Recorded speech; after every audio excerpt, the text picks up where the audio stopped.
Hello, welcome back to CrossTalk podcast. I'm Tomoya. Hi, I'm Andrea. So today we are talking about interesting voting tradition from Australia. Okay. As we know, this year is a voting year. We've had actually quite a few countries this year have had pretty big elections this year.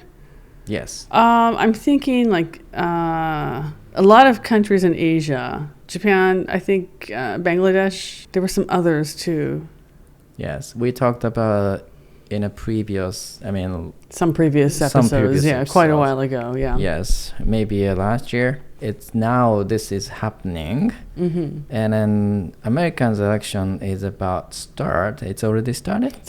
Well, I think it depends on where you live in America because we have it's a huge country. We have 7 different time zones. I see. So it depends on what time zone you live in, if they've started or not. But I would think, yes, they're probably starting in some of the early areas. Okay, and also Australians have had some kind of election a few months ago. Okay. So, and Japan too, right? Yeah. Did we mention Japan? Japan just finished a week ago. Yeah. Okay. And I found interesting topic about Australian voting tradition. Okay, I have zero information about Australia, so this is going to be interesting for me. Yes, so let's talk about it. All right. But before we dive into this Australian traditions, so I want to ask you about American voting culture. Is it Japanese voting system and Americans are different from your perspective? I think they're probably very similar. Depends on like what we're voting for. But the biggest difference I noticed is that Japanese people don't really vote that much, whereas Americans tend to vote more. More Americans tend to vote. And also for big elections, like this year is a presidential election, many people in America go out to vote.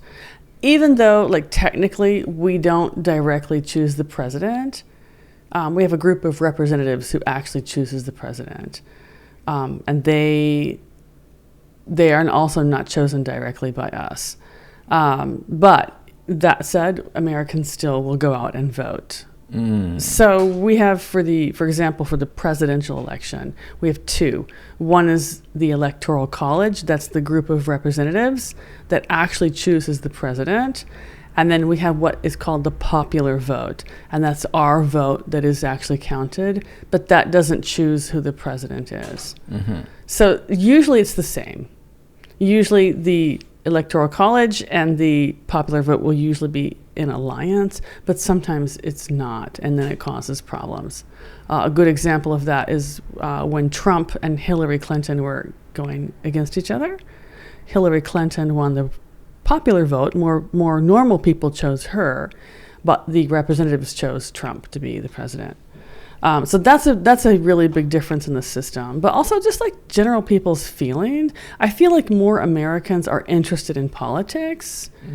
And we kind of whip each other up. Like we always like, hey, are you voting? Are you going? Let's go together. Like we kind of get other friends excited about going. Okay, that's really interesting. Make me think about, what is Japan and then... Yeah, Japanese people don't get excited about it. Right. Yeah. So that's a big difference. That's a huge difference. Yeah. Okay. Did you, when you lived in Australia, was it a voting year? Did you see anyone voting?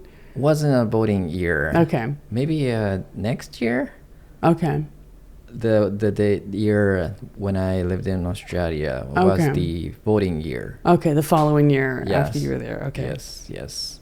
So I didn't have a chance to see how the Australian voting they like. Okay. But I do want to talk about this anyway. Okay.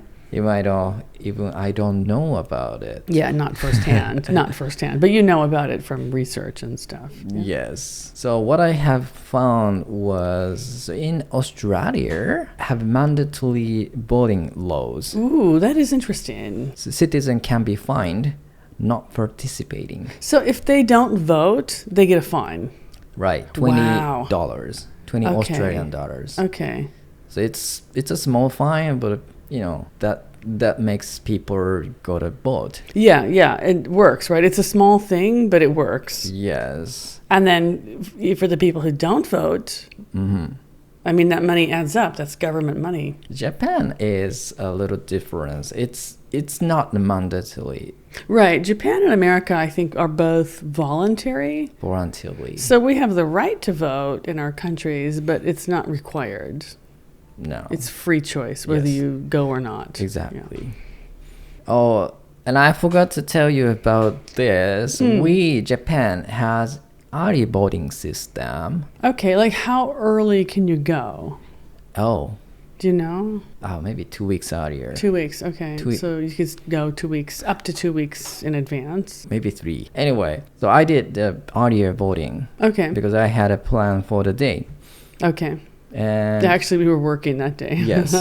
I wonder, does the U.S. have an early voting system? Yes, we do.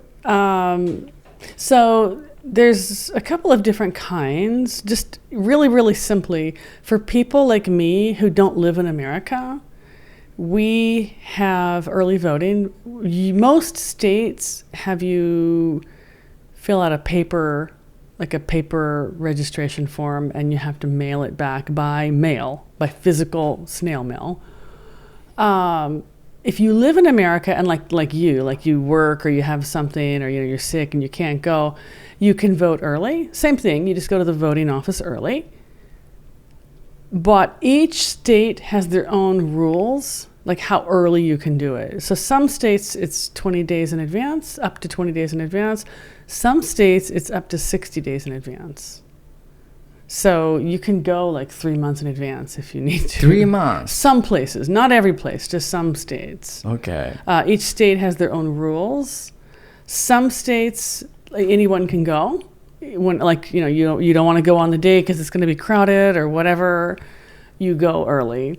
Some states, they make you show a reason, like, I went to the hospital, so I can't go on this day. You have to show your doctor's appointment, or you have to show why you couldn't go on this day or something.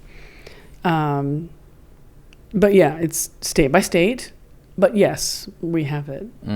Okay. After you have done voting, yes, can you get a voting certification?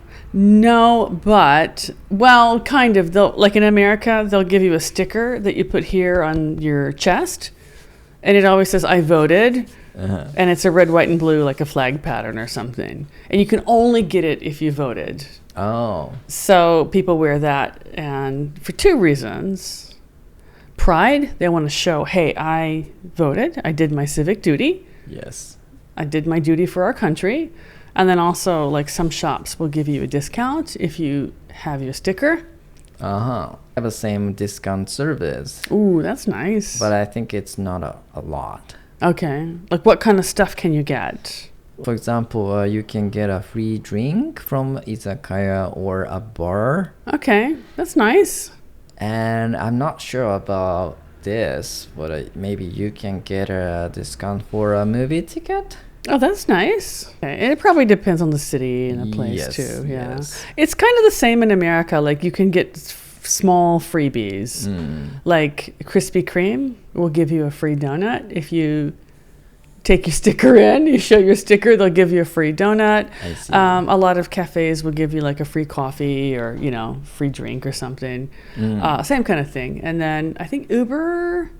I read somewhere that Uber will give you half price taxi fare or transportation fare, because a lot of people use Uber actually to go to the voting office and back. So they support the voting system by offering half price. And there's other things. Like again, it depends on what city or what place you're in. Nice. Yeah.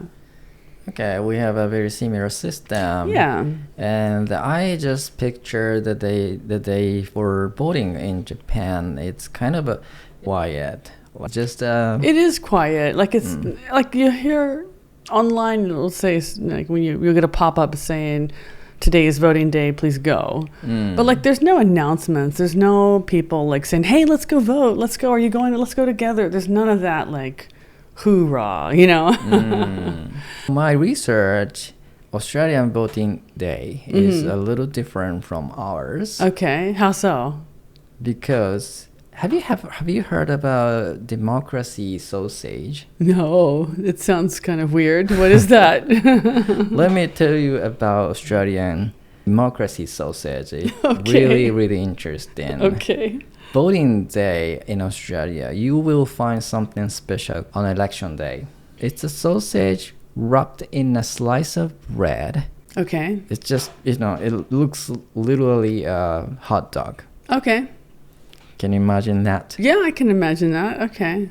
I mean, some people say they look for this democracy sausage more than actual voting. That's actually really cool, though, because then it gives people a really good incentive to come out and vote. They can get a free meal, free sausage. Yeah. And I think, like, from what I know of Australian culture, which isn't that much, to be honest, but they really love their barbecue. They really love their barbecued sausages, right? Yes. So for them, it's probably like a really happy thing. I guess so. Yeah. So I think this was originally for supporting these workers working on the voting day.